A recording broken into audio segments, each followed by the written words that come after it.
നമസ്കാരം. Raf talk ഫുട്ബോളിലേക്ക് അവർക്കും സ്വാഗതം. അർജന്റീന കോപ്പ അമേരിക്കയിൽ മുത്തമിട്ടുകൊണ്ട് ചരിത്രം കുറിച്ചിരിക്കുകയാണല്ലോ. 16ാമത്തെ തവണയാണ് അവർ കോപ്പയിൽ മുത്തമിടുന്നത്. ഇത്രയധികം തവണ കോപ്പ കിരീടം നേടിയ മറ്റൊരു ടീമില്ല.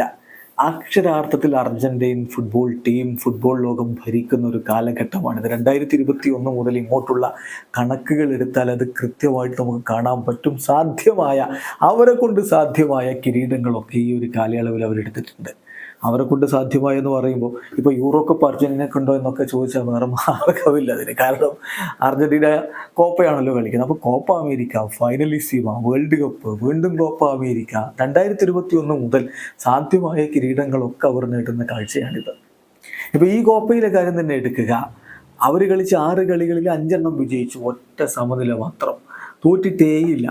അവരുടെ ഒരു സക്സസ് റേറ്റ് നോക്കിയാൽ 80 മുകളിലാണ്, 88.9%.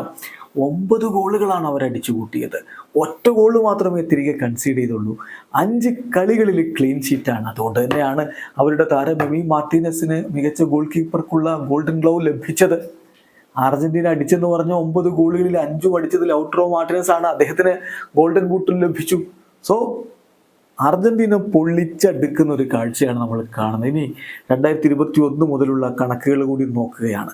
2021 മുതൽ ഇങ്ങോട്ട് 52 മത്സരങ്ങൾ അർജന്റീന കളിച്ചത്. അതിൽ തോറ്റത് 2 കളികളാണ്.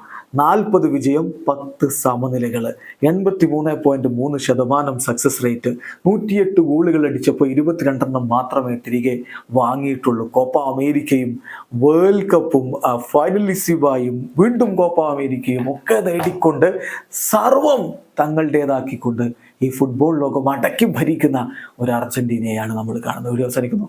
ഫുട്ബോൾ ലോകത്തെ കൂടുതൽ വിശേഷങ്ങളുമായി റാഫ് ടോക്സ് കൊണ്ടുവരാം.